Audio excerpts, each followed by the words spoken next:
बर' फरायसा आफादा थांनाय साननैसोनि सिगांनिफ्राय गुबुन गुबुन जिल्लायाव मावथि फारिया जुथुम जोंनि वार्कार्सफोरनि मोनसे वार्कशप बा मिट जोङो लानाय जादों आरो चिरां जिल्ला उदालगुरि जिल्लाया अलरेडि जोबलांबाय। दिनै बाक्सा जिल्ला नैबे तामुलपुर जि कलेज दङ बेयाव लानाय जादों। बिनि गेजेरजों जोंनि गोबां आनसलिक आरो जिल्लायाव बा मिरुआवबो गोबां बिबानगिरिफोरा गोदानै बिबान मोनदों आरो जोङो गोदान दैदेनगिरि बिबानगिरिफोरखौ जोङो दुलाराय बर' फरायसा आफादाव जोङो हाबा मावनो थाखाय जोङो लानानै फैदों, जाहाथे जोंनि ओनसोलजों लोगोसे बर' हारिनि जिखिनि आथिखालनि जिखिनि थासारि जेंना जेंसि बर' हारि दानायनि थाखाय बा गेरेमसा माहारि दानायनि जिखिनि हाबा मावनो गोनां दङ, एबसुनि आदर्श आरो नीतिनि गेजेरजों एबसुनि संबिधाननि जिखिनि जोंहा माने प्रिन्सिपाल आरो आइडियोल'जि दङ बा जोंनि फिरफिलानि सिङाव थानानै समायखिरा लानानै हारिनि थाखाय सेल्फलेस आरो भलन्टारि जि सार्भिस होनांगौनि थाखाय बे आफादाव जिखिनि मोन्थोर दङ इउनिटि सार्भाइभेल आरो प्रसपेरिटि आरो जोङो जि मट' जोङो लादों जे लिभ वर्क एन्ड प्रस्पार थां माव आरो जौगा, दा बे गासैबो बिथिंखौ लानानै जोंनि वार्कारफोरखौ जोंनि मावथिफोरखौ बिबानगिरिफोरखौ फैबाय थानाय समाव गोलाव सम हाबा मावलांनो थाखाय जोंनि हारियाव जायफोर जेंनाया दासिमबो आनरिजल्भ जानानै दङ, जायफोर जेंना जेंसि दिनै जोंनि गेजेराव दङ, बड'फा मिशन फर सास्टेनेबल चेन्जनि गेजेरजों टटेल रिभलिउसननि थाखाय हाबाफारि लादों। बिनि गेजेरजों आबाद मावनाय बिथिङाव, हाबा हारिमुनि बिथिङाव, रांखान्थि जौगानाय बिथिङाव, आइजो जौगानाय बिथिङाव बा जौ जुवा दायना दायनि उन्दै बैसोआव हाबा जानाय आरो ड्राग्स माने नोङो दा पाबजि गेमनि जि मोनसे ट्रेन्ड फैदों, बे गासैबो ट्रेन्डखौ जोङो समाजनिफ्राय गैया खालामनानै बर' हारिखौ जोङो गोग्गो गोथार बायदि समाज दानो हायो। लोगोसेनो स्किल एन्ड क्वालिटि माने इडुकेसननि थाखाय जि मिशन जोङो मोनसे फोसावदों, जायफोरो माने स्किलनि गेजेरजों गावखौ माने सेल्फ सास्टेन खालामनो नागिरो बा एंगेजमेन्ट खालामनो नागिरो बा ट्रेनिं लानो नागिरो, बे जेनियास थानाय जायफोरा प्रतिभा दङ बिथांमोनखौ स्किल ट्रेनिंनि गेजेरजों एस्टाब्लिशमेन्ट होनायनि थाखाय जोङो हाबाफारि जोङो लागोन। बड'लेण्ड स्किल सेन्टार जों गायसनगोन, बड'लेण्ड स्किल मिशननि गेजेरजों जों हाबा मावगोन। लोगोसेनो क्वालिटि इडुकेसननि गेजेरजों जाहाथे जोंनि बर' बिजोंनि फरायसा फरायसुलिफोरखौ जोङो गोग्गो सोलोंथाइ होनायनि गेजेरजों कम्पिटिटिभ एग्जामजों लोगोसे थांना थानायाव क्वालिटि जि जोङो इडुकेसन बा नलेज मोननांगौ, बे गासैबो बिथिंखौ जोङो मजबुत खालामनो थाखाय साफा गथ'खौ सुबुं सम्पद, सुबुं धोन हिसाबै दाना होनो थाखाय जोङो बे हाबाफारिफोरखौ मावदों। बेखायनो जोङो गाबोननिफ्राय जोंहा मेगा साइकेल रेलि दङ आरो बे ब्लक वाइसआव जागोन आरो बेयाव जोङो 1000टा एलपि स्कुलाव गुन गोनां सोलोंथाइनि केम्पेइन खालामगोन। जोङो स्कुलाव थांगोन, स्टिकार जोङो थाबगोन आरो जोंनि भलन्टियार इडुकेसन भलन्टियारफ्रा प्राय 20,000सो बेयाव पार्टिसिपेट खालामगोन।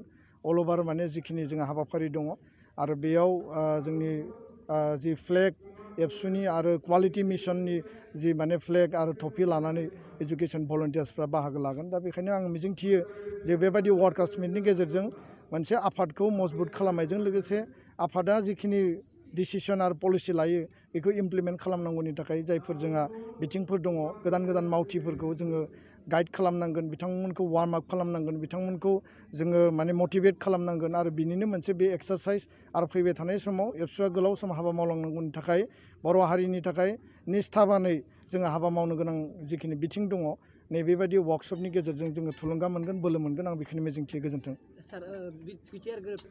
गोबां सर्सआ बुंदों जे माने सासे संग्रामि NDBनि बिबानगिरि एम बाथा बिथाङा दिनै माने गावनि जायगायाव गैया बा बिथाङा जेराव माने थायोमोन बे जायगायाव गैया, बिथाङा हाग्रायाव थांफिनदों होननानै गोबाङानो इनफरमेसन होदों, माने सर्सनिफ्राय बुंदों।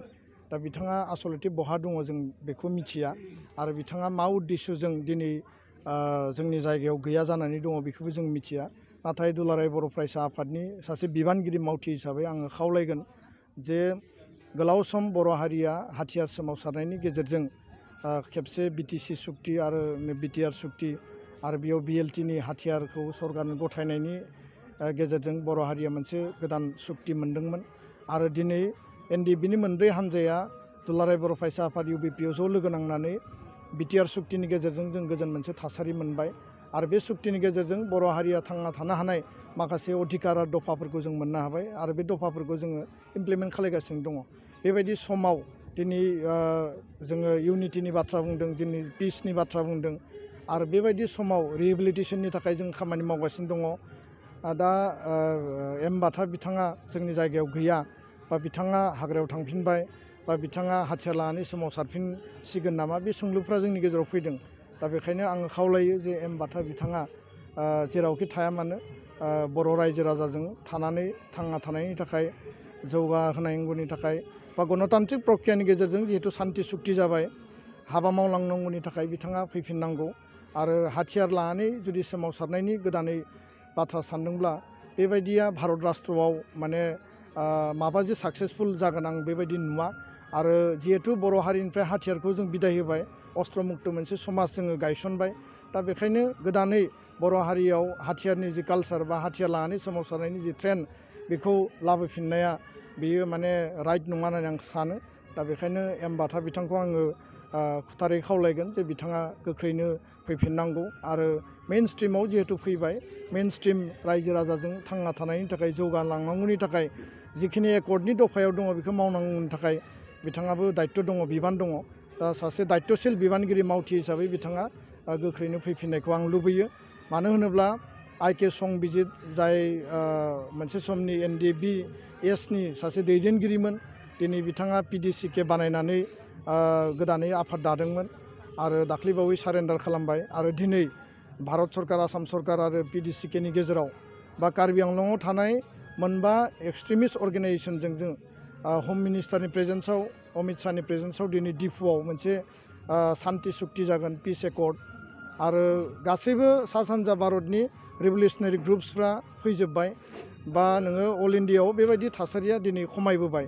दा बेखायनो आर्म्सजों गोदानै माबा मोनसे जोङो भारत बायदि राष्ट्रखौ सिगिनानै माबा मोनसे मोनगोन बा जोङो आर्म्स कालचारजों जे माबा मोनसे जों साक्सेस जागोन बेबायदिखौ जोङो नुवा। बिश्वआव बिनि ट्रेन्डआ दिनै जोबफैबाय। नंगौ मोनसे समाव दङमोन, खिन्थु दा बेबायदि थासारि गैलिया। दा बेखायनो बर' हारिनि गोथार मोनसे थांखि आरो सान्तिखौ जोङो जिहेतु गायसननानै खामानि मावबाय, एम बाथा बिथाङा बेबायदि जुदि थांखि जुदि लाफिनदोंब्ला बिथाङा बे थांखिखौ गार आरो बिथाङा जोंजोंनो थानानै खामानि माव, बर' हारिजों थानानै खामानि माव। बिथाङाबो बर' हारिनि सासे आरो बिथाङा जिहेतु सासे दैदेनगिरि, दा दैदेनगिरिया दैदेनगिरिनि मान मर्यादाखौ लानानै जुदि खामानि मावोब्ला बिथांनि जि हाबा मावनायनि जि लेगेसि फैबाय थानाय समाव बर' हारिया बिथांखौ गोसोखांगोन। दा बेखायनो एबसुनिफ्राय बिथांनिसिम बेखिनिखौ जों आपिल खालामो। गोजोन्थों।